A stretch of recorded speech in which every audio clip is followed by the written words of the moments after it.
नमस्कार मित्रांनो, golden academy या यूट्यूब चॅनलवर आपलं स्वागत आहे. आपण आज या व्हिडिओमध्ये पाहणार आहोत 2019चा जो नवा पॅटर्न आहे. ठीक आहे, 2019चा जो नवीन पॅटर्न आहे त्यानुसार एम.थीचा सिलेबस हा डिपार्टमेंट वाईज व्हॅरी होतो. ठीक आहे, डिपार्टमेंट वाईज व्हॅरी येतो. एम.थी सगळ्यांना सेम नसतो. तर सिलेबसमध्ये युनिट कोणते आहे आणि त्या युनिटमध्ये इम्पॉर्टंट टॉपिक कोणते आहेत हे आपल्याला माहीत हवं. कारण तुम्ही जर इम्पॉर्टंट टॉपिकचे फॉर्म्युले जरी प्रिपेअर केले तरी ऑन एन ॲव्हरेज 5 ते 10 क्वेश्चन एक्झाममध्ये फॉर्म्युला बेस असतातच. हे मार्क्स खूप इझी आहेत कारण सॉल्व करण्यासाठी वेळ जात नाही. पण यासाठी तुम्हाला सिलेबस आणि त्यातले इम्पॉर्टंट टॉपिक माहीत हवे. आणि नेक्स्ट म्हणजे टॉपिक वाईज फॉर्म्युले तुम्हाला माहीत हवे. टेक्स्टबुकमध्ये किंवा नोट्समध्ये तुम्हाला फॉर्म्युले मिळतीलच, पण ते तुम्हाला शोधावे लागतील, एकत्र करावे लागतील, ते लिहून काढावे लागतील आणि तसे तुम्हाला एक 7 ते 8 पेजेस तयार होतील ज्याच्यामध्ये तुमचे एम.थीचे सगळे फॉर्म्युले राहतील. आणि ह्या फॉर्म्युल्यामुळे तुम्हाला 5 ते 10 मार्क इझिली मिळू शकतात. आता हे जर फॉर्म्युले तुम्ही पाठ केले, ह्याच्यावरती जर तुम्ही प्रॅक्टिस केली, एक्झाम्पलची प्रॅक्टिस केली बुकमधून वगैरे, तर ह्याच फॉर्म्युल्यावरती जे एक्झाम्पल आहे तेही अटेम्प्ट करू शकता आणि तुम्हाला 50 पैकी 50 मिळू शकतात. आपण आज फक्त फॉर्म्युल्याच्या मार्क्सबद्दल बोलतो आहे. ठीक आहे, ऑलरेडी फॉर्म्युल्याचे पेजेस आपल्या गोल्डन अकॅडमी या टेलिग्राम चॅनलवरती टाकले आहेत. तुम्ही ते चेक करू शकता. ठीक आहे, असे टॉपिक वाईज त्याच्यावरती पेजेस आहेत. तुम्ही गोल्डन अकॅडमीवर गेले का तुम्हाला भेटेल लगेच. ठीक आहे, तर त्यापूर्वी तुम्हाला 2019 सिलेबसनुसार तुमच्या डिपार्टमेंटचे युनिट माहीत पाहिजे आणि त्या युनिटमधले टॉपिक माहीत हवे. कारण M3चं सिलेबस जो आहे डिपार्टमेंट वाईज व्हॅरी होतो, जसं की मी तुम्हाला सांगितलं. आणखी म्हणजे युनिटचं नाव जरी सेम असेल तरी युनिटमध्ये काही टॉपिक कमी जास्त असतात. जसं की बघा, या पेजमध्ये मी सगळ्या डिपार्टमेंटची युनिटची नावं दिलेली आहेत. ठीक आहे, फक्त युनिटची नावं आहेत, म्हणजे बऱ्यापैकी डिपार्टमेंट ह्या पेजमध्ये कवर केले मी. तर ह्याच्यामध्ये तुम्ही जर पाहिलं, कॉम्प्युटरचा 5वा, कॉम्प्युटर आणि IT चा 5वा आणि 6वा ह्या दोन्हीची युनिटची नावं सेम आहेत. पण या युनिटमध्ये कंटेंट वेगवेगळे. ठीक आहे, तर त्यासाठी तुम्हाला काय माहीत पाहिजे, त्यासाठी तुम्हाला युनिट कोणते माहीत पाहिजे, युनिटमधले टॉपिक कोणते ते माहीत पाहिजे. टॉपिक वाईज फॉर्म्युल्याची व्हिडिओ हवी असेल तर आता फॉर्म्युल्याची मी पेजेस तर टाकलेले आहेत चॅनलवरती, टेलिग्राम चॅनलवरती. जर तुम्हाला त्याची व्हिडिओ हवी असेल तर ह्या चॅनलच्या टचमध्ये राहा. ठीक आहे, मी लवकरात लवकर बनवण्याचा ट्राय करेल. आणखी जर काही डाऊट असेल तर कमेंट करून नक्की कळवा किंवा डिस्क्रिप्शनमध्ये दिलेल्या नंबरवर कॉल करा. ठीक आहे, चला तर आपण स्टार्ट करूया. आधी आपण सेकंड इयरच्या सेकंड सेमला ज्यांना M3 आहेत ते डिपार्टमेंट बघू, जसे की ॲटोमोबाईल, कॉम्प्युटर, IT.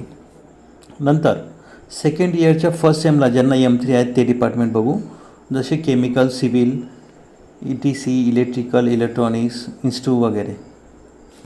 इम्पॉर्टंट म्हणजे जर तुम्ही पाहिलं तर एक गोष्ट तुमच्या लक्षात येईल की सगळ्यांचे पहिले युनिट जे सगळ्यांना सेम आहे, LD. ठीक आहे, एवढं एकच कॉमन फॅक्टर आहे सगळ्या डिपार्टमेंटमध्ये की पहिला युनिट सगळ्यांना सेम. तरी पहिल्या युनिटमध्ये काहीतरी नॉमिनल चेंजेस आहेत, पण ते एवढे मॅटर नाही करत, ते तुम्हाला मी सांगतो नंतर. ठीक आहे, मग पहिला युनिट एक सगळ्यांना सेम आहे. तर आता आपण बघू, आता आपण स्टार्ट करू. आता आपल्याला ठीक आहे बघ, मेकॅनिकल आणि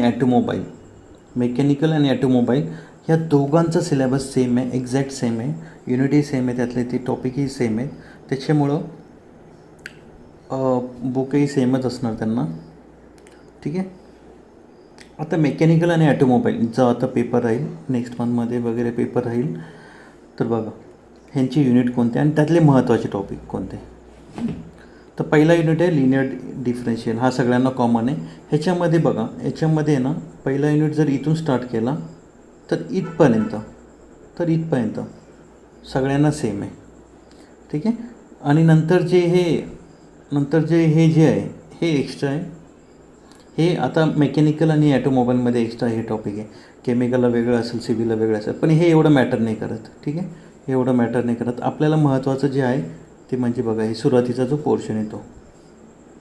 ठीक आहे, हे सुरुवातीचा जो पोर्शन आहे तो. तर आपण बघू आता युनिट वनमध्ये पहिलं काय दिलं आहे बघा, LD of nth order constant coefficient. ठीक आहे, चला आपल्याला कामाचं आहे ते कॉम्प्लिमेंटरी फंक्शन. हा टाईप कॉम्प्लिमेंटरी फंक्शन म्हणजे YC बेस.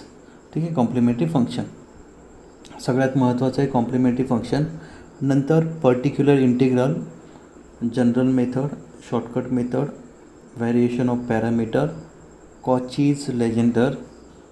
ठीक आहे, हे पहिल्या चॅप्टरमध्ये आपलं एवढं सगळं कंटेंट आहे, खूप महत्त्वाचं आहे.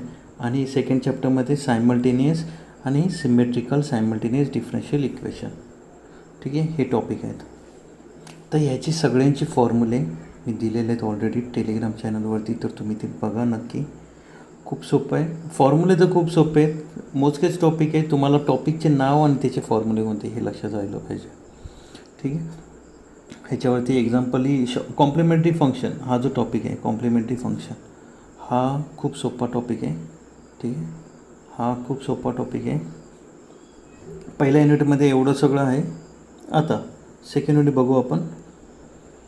सेकंड युनिट काय नाव दिलं आहे, सेकंड युनिटचं नाव काय, ट्रान्सफॉर्म. या ट्रान्सफॉर्म युनिटमध्ये आपल्या कामाचं काय बघा, लॅपलास ट्रान्सफॉर्म आहे आणि फोरियर ट्रान्सफॉर्म. आता लॅपलास ट्रान्सफॉर्ममध्ये बरंच काय काय दिलेलं आहे. ठीक आहे, आणि फोरियरमध्ये पण बरंच काय काय दिलेलं आहे. ठीक आहे, तर लॅपलास आणि फोरियर ह्याच्यावरचे एक्झाम्पल थोडे अवघड जातील, पण फॉर्म्युले वरती जे इक्वेशन राहतील ते इझिली अटेम्प्ट होतील. तर लॅपलास आणि फोरियर ट्रान्सफॉर्म ह्याच्यावरती तुम्ही फॉर्म्युल्यावरती फोकस करा, फॉर्म्युल्याचे एक्झाम्पल सॉल्व करायचं. कारण याच्यावर जर एक्झाम्पल आलं तर टाईम जास्त तुम्हाला पुरणार नाही. थर्ड युनिट जो आहे तो म्हणजे स्टॅटिस्टिक. तर स्टॅटिस्टिक युनिट खूप सोपं आहे. स्टॅटिस्टिक युनिट याच्यामध्ये फॉर्म्युले आणि कॅल्सी ह्या दोन गोष्टी महत्त्वाच्या आहेत. पण ह्याच्यामध्ये वेळ जास्त जातो या युनिटमध्ये, कारण कॅल्क्युलेशन सॉल्व करायला वेळ लागतो, टेबल वगैरे. या युनिटमध्ये वेळ जातो कारण कॅल्क्युलेशन सॉल्व करायला वेळ लागतो. ठीक आहे, असा हा युनिट आहे स्टॅटिस्टिक. याच्यामध्ये महत्त्वाचे टॉपिक जर म्हणायचं झालं तर ह्याच्यामध्ये measure of central tendency, measure of dispersion, coefficient of variation महत्त्वाचं आहे, मोमेंट्स खूप महत्त्वाचं आहे, skewness, kurtosis, fitting of straight line, parabola आणि स्ट्रेट लाईन एवढं नाही महत्त्वाचं तसं. ठीक आहे, सगळ्यात महत्त्वाचं कोरिलेशन आणि रिग्रेशन. ठीक आहे, एवढे टॉपिक महत्त्वाचे. ह्याच्यावरचे फॉर्म्युले वगैरे मी दिलेले आहेत, ते बघून घ्या. तर नेक्स्ट युनिट बघा कोणता आहे, प्रोबॅबिलिटी अँड प्रोबॅबिलिटी डिस्ट्रीब्युशन. ह्याच्यात महत्त्वाचं प्रोबॅबिलिटी, बेसिक प्रोबॅबिलिटी, जसं की डायस, कॉईन वगैरे त्याच्यावरचे एक्झाम्पल वगैरे खूप सोपे राहतात, काही अवघड नसतात त्याच्यामध्ये. नंतर हे बाकीचं रँडम व्हेरिएबल वगैरे, बायस थेरम हे एवढं महत्त्वाचं नाही. ते डिस्ट्रीब्युशन सगळ्यात महत्त्वाचं आहे. ह्याच्यामध्ये बायनॉमियल, पॉयझन, नॉर्मल हे 3 महत्त्वाचे टॉपिक आहेत. ह्याच्यावरती मी ते PDF दिलेलं आहे. ठीक आहे, ह्याचे फॉर्म्युले दिलेले आहेत, तर बघून घ्या. एक्झाम्पलही सोपे राहतात. ठीक आहे, नेक्स्ट युनिट बघा, वेक्टर कॅल्क्युलस म्हणजे हे 2 युनिट एकत्र करून, वेक्टर कॅल्क्युलस हा जो युनिट आहे, हा युनिट आहे ना 2 युनिट एकत्र करून बनवलेलं आहे. वेक्टर डिफरन्शिएशन आणि इंटिग्रेशन, वेक्टर इंटिग्रेशन हे दोन्ही एकत्र करून जो युनिट आहे तो म्हणजे वेक्टर कॅल्क्युलस. ठीक आहे, वेक्टर कॅल्क्युलस. आता या युनिटमध्ये बघा, या युनिटमध्ये महत्त्वाचं काय, वेक्टर डिफरन्शिएशन डायरेक्ट टॉपिकचं नाव आहे. नंतर ग्रेडियंट, डायव्हर्जन्स, कर्ल हे सगळे महत्त्वाचं आहे. याच्यावरती ना तुम्हाला फॉर्म्युले विचारले जातील. हे सगळं जे आहे ते वेक्टर डिफरन्शिएशनच्या पार्टमधलं. ह्याच्यावरचे एक्झाम्पल सॉल्व करणं तुम्हाला थोडं टफ जातील, पण फॉर्म्युले एकदम इझिली फॉर्म्युले जास्त पडतात याच्यावरती. नंतर line, surface, volume integral, Green's lemma, Gauss divergence theorem, Stoke theorem हे जे आहेत हे पण आहेत महत्त्वाचे, पण अवघड टॉपिक आहेत. त्याचे जर फॉर्म्युले पडले तर इझिली तुम्हाला मार्क्स भेटतील. कारण अवघड म्हणजे काय, त्याला प्रॉब्लेम सॉल्व करायला वेळ लागेल जर प्रॉब्लेम आले तर आणि फॉर्म्युले आले तर. पण याच्यावरती या युनिटमध्ये जास्त तर प्रॉब्लेम येत नाही, फॉर्म्युलेच येतात. ठीक आहे. चला नेक्स्ट बघू युनिट 6. नेक्स्ट युनिट 6 महत्त्वाचा युनिट आहे, कारण सोपे क्वेश्चन पडतात याच्यावरती. ठीक आहे. Unit 6 application of partial differential equation. तर ह्याच्यामध्ये सगळ्यात महत्त्वाचे 3 टॉपिक आहे. एक म्हणजे स्ट्रिंग, नंतर 1 and 2 डायमेन्शनल हीट फ्लो. ठीक आहे. String 1 and 2D, string 1 and 2D हे 3 टॉपिक महत्त्वाचे. बाकीचे आहेत पण एवढे काही विशेष नाही. स्ट्रिंग 1D 2D ह्याच्यावरती मी PDF दिलेलं आहे, तर बघून घ्या. सिम्पल कन्सेप्ट आणि फॉर्म्युले त्याच्यावरती, जास्त नाही काही, पण तेवढे करा. ठीक आहे, तेवढे करा. आणखी मी तुम्हाला जी PDF दिली टेलिग्रामवरती त्याच्यामध्ये काही अपडेटेड फॉर्म्युले पण मी टाकणार आहे. तर टेलिग्राम चॅनलवरती कंटिन्यू राहा. मी आणखी त्याला अपडेट करून परत एक आता सध्या जसे पेपर जवळ येईल तसे मी अजून अपडेट टाकत जाईल त्याच्यामध्ये, की आणखी काही जास्त महत्त्वाचं आहे त्याच्यामध्ये ते मी त्याच्यामध्ये ॲड करत जाईल. ठीक आहे. तर तुम्ही ते टेलिग्राम चॅनल जॉईन करा. आता सध्या पण आहेत फॉर्म्युले, पण आणखी जसे एक्झाम जवळ येतील त्याच्यामध्ये अजून थोडी इम्प्रोव्हायझेशन होण्याचे चान्सेस आहेत. ठीक आहे. चला, तर आपण आत्तापर्यंत काय बघितलं, आपण हे मेकॅनिकल आणि ॲटोमोबाईलचे युनिट बघितले. असेच आपल्याला आता नेक्स्ट युनिट बघू. बघा नेक्स्ट कॉम्प्युटर आणि IT ज्यांचा आता पेपर राहील नेक्स्ट मंथमध्ये. तर ह्याच्यामध्ये बघा काय आहे. पहिला युनिट जो आहे तो कोणता, LD, तो सेमच राहणार. LD सेम आहे बघा, सगळं सेम आहे. Complementary function, particular integral, shortcut method, general method, Cauchy's, simultaneous, symmetric. इथं तो एक्स्ट्रा पॉईंट नाही, जसं मगाशी मेकॅनिकल डिपार्टमेंटला होता तसं एक्स्ट्रा पॉईंट नाही आहे. नंतर युनिट 2 काय आहे, ट्रान्सफॉर्म. त्याच्यामध्ये काय, फोरियर ट्रान्सफॉर्म आणि झेड ट्रान्सफॉर्म या दोघांचे फॉर्म्युले आहेत. मगाशी सांगितलं मी. फोरियर ट्रान्सफॉर्म आणि झेड ट्रान्सफॉर्मचे पण आहेत. ते फॉर्म्युले बघा, फॉर्म्युलेसोबत ठेवा. ठीक आहे. फॉर्म्युलेवर खूप महत्त्वाचं आहे, कारण प्रॉब्लेम सॉल्व करायला वेळ जाणार, मग फॉर्म्युलेवरचे इझिली मार्क्स भेटतील तुम्हाला. नंतर नेक्स्ट युनिट जो आहे तो म्हणजे स्टॅटिस्टिक. ठीक आहे. या स्टॅटिस्टिकमध्ये मगाशी सांगितलं तुम्हाला same, moment, skewness, coefficient of variation, नंतर काय याच्यामध्ये correlation, regression, kurtosis, straight line, parabola वगैरे ह्याचे सगळे फॉर्म्युले दिलेले आहेत, मी बघून घ्या ते. नंतर नेक्स्ट युनिट आहे प्रोबॅबिलिटी अँड डिस्ट्रीब्युशन. ह्याच्यामध्ये सांगितलं मगाशी कॉइन डायस वगैरेचे फॉर्म्युले. नंतर बायनॉमियल. प्रोबॅबिलिटी डिस्ट्रीब्युशनमध्ये महत्त्वाचं म्हणजे बायनॉमियल, पॉइजन, नॉर्मल हे झालं आपलं मगाशीच. ठीक आहे. नंतर नेक्स्ट युनिट बघा, इथं कॉम्प्युटर IT सगळ्यात महत्त्वाचे हे 2 युनिट शेवटचे, कारण 2 युनिट न्यूमेरिकल मेथड नावाने दिलेले आहेत. दोन्ही युनिट न्यूमेरिकल मेथडने दिलेले आहेत, पण दोघांमधलं कंटेंट वेगवेगळं आहे. चला 5वा युनिट जो आहे न्यूमेरिकल मेथड, त्यामध्ये बघा महत्त्वाचं काय, बायसेक्शन आहे, रेग्युलर फॉल्सी, न्यूटन रॅप्सन हे 3 टॉपिक महत्त्वाचे. बायसेक्शन, रेग्युलर फॉल्सी, न्यूटन रॅप्सन हे 3 टॉपिक महत्त्वाचे यातले. आणि जो सेकंड जो बीट दिला आहे ह्याच्यामध्ये गॉस इलिमिनेशन, चोलोस्की, जॅकोबी आणि गॉस सीडल. ठीक आहे. हे महत्त्वाचे टॉपिक आहे. तर वरचे 3 आणि खालचे 4 हे महत्त्वाचे टॉपिक आहे. ह्याच्यावरचे फॉर्म्युले तुम्हाला भेटतील टेलिग्राम चॅनलवर. जर काही नसतील तर मी टाकेलच, तुम्ही त्याच्याशी टचमध्ये राहा चॅनलला. ठीक आहे. काही फॉर्म्युले टाकलेत, काही बाकी आहेत अजून, येतीलच लवकर ते पण. आता नेक्स्ट हा झाला 5वा युनिट झाला न्यूमेरिकल मेथड. आता 6वा युनिट न्यूमेरिकल मेथड. बघा 5वा आणि 6वा सेम आहेत नावं, पण ह्याच्यामध्ये वेगळे बघा डेटा. ह्याच्यामध्ये काय आहे महत्त्वाचं काय ते सांगतो तुम्हाला. Interpolation, finite difference. बघा न्यूटन्स फॉरवर्ड आणि बॅकवर्ड हे 2 फॉर्म्युले आहेत फायनाईट डिफरन्सचे, ते 2 महत्त्वाचे आहेत. नंतर लॅग्रॅन्जेस इंटरपोलेशन महत्त्वाचं आहे, लॅग्रॅन्जेस इंटरपोलेशन. नंतर numerical differentiation, numerical integration, trapezoidal आणि सिम्पसन्स रूल महत्त्वाचं आहे. ट्रॅपेझॉइडल आणि सिम्पसन्स रूल, सिम्पसनचे 2 रूल, 1/3 आणि 3/8 रूल. त्यानंतर महत्त्वाचं म्हणजे युलर्स आणि मॉडिफाईड युलर्स. युलर्स आणि मॉडिफाईड युलर दोन्ही सारखेच आहेत, पण युलर्स नंतर मॉडिफाईड युलर्स वापरायचा राहतो. नंतर R K fourth order. R के सेकंड ऑर्डर आहे, पण फोर्थ ऑर्डरच जास्त विचारतात, म्हणून इथं डायरेक्ट सिलेबसमध्येच फोर्थ ऑर्डर दिलेलं आहे बघा. R K fourth order. यातले महत्त्वाचे टॉपिक सांगितले: Newton, Lagrange's, trapezoidal, Simpson's, Euler's, modified Euler, R K method. ठीक आहे. तर हे झालं कॉम्प्युटर आणि आय टीचा महत्त्वाचा सिलेबस. ठीक आहे. हे पूर्ण सांगितलं मी तुम्हाला, हे पाहून घ्या एकदा व्यवस्थित. नेक्स्ट बघा. नेक्स्ट आहे ई टी सी आणि electronics. E T C electronics. आता बरेचसे युनिट आहे ना, जे रिपीट होतील ते मी तुम्हाला सांगणार नाही. जे रिपीट नाही होणार त्याच्याबद्दल बघू आपण. तर ह्याच्यामधलं पहिलं युनिट काय आहे? एल डी सेम आहे. नंतर इथं काय फोरियर अँड झेड सेम. इथं कोणता युनिट आहे? Numerical method. बघा आत्ताच झालं न्यूमेरिकल मेथड. याच्यामध्ये काय Euler's, modified Euler, R K method. आणखी इथं काय होतं? Trapezoidal, Simpson's, Newton, Lagrange's. हे महत्त्वाचे टॉपिक आहेत.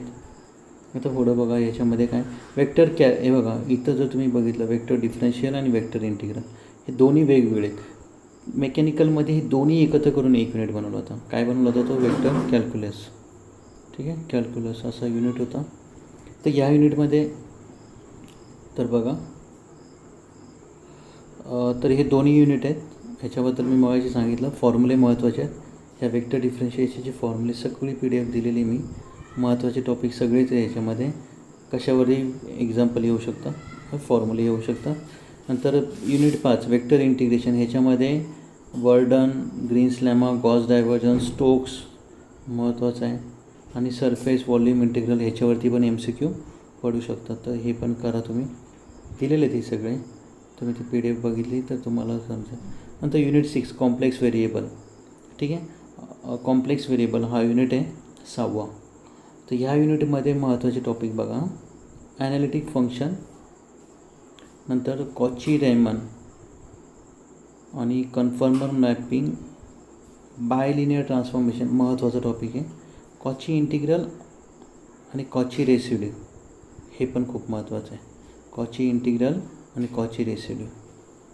कन्फर्मल मॅपिंग पण आहे थोडंफार. ठीक आहे. हे टॉपिक आहेत. ह्याच्यावरचे फॉर्म्युले दिलेले आहेत मी, ते बघून घ्या व्यवस्थित. सोपा युनिट आहे कारण जास्त असे प्रॉब्लेम सॉल्व करायला नाही विचारत ह्या युनिटवरती. फक्त फॉर्म्युले म्हणजे विचारू शकतात एखादा, पण आत्तापर्यंत जसे पेपर झाले त्यामध्ये जास्त तर फॉर्म्युले विचारले होते. ठीक आहे. नेक्स्ट बघू आपण इलेक्ट्रिकल डिपार्टमेंट. आता जे युनिट रिपीट झाले मी त्याच्याबद्दल नाही सांगत, जे युनिट नवीन आहेत त्याच्याबद्दल बोलू आपण. तर बघा इलेक्ट्रिकल डिपार्टमेंटमध्ये काय आहे? LD सेम आहे. लॅपलास ट्रान्सफॉर्म झालं आहे आपलं. फोरियर झेडबद्दल पण झालं. स्टॅटिस्टिक आणि प्रोबॅबिलिटी. इथं स्टॅटिस्टिक आणि प्रोबॅबिलिटी दोन्ही एकत्र करून युनिट आहे. ठीक आहे. आधी आपण स्टॅटिस्टिक आणि प्रोबॅबिलिटी असे दोन वेगळे युनिट बघितले. इथं दोन्ही युनिट एकत्र करून विचारलेले आहेत. नेक्स्ट बघा वेक्टर कॅल्क्युलस. वेक्टर कॅल्क्युलस म्हटल्यावर काय येणार? इथं वेक्टर डिफरन्शिएशन आणि वेक्टर इंटिग्रेशन एकत्र आत्ताच आपण बघितलं. नंतर कॉम्प्लेक्स व्हेरिएबल ह्याच्या आधीच्या डिपार्टमेंटमध्येच आपण बघितलं ETC इलेक्ट्रॉनिक्समध्येच. हेच कॉम्प्लेक्स व्हेरिएबलमध्ये analytic function, Cauchy, conformal mapping, Cauchy integral, bilinear महत्त्वाचं आहे. कॉची इंटिग्रल याचे फॉर्म्युले दिले आहेत. 6व्या युनिटचे फॉर्म्युले बघून घ्या. त्याच्यावरती तुम्हाला मार्क्स पडतील चांगले. आता हे झालं. ठीक आहे. हे झालं इलेक्ट्रिकल डिपार्टमेंटचं. नेक्स्ट बघा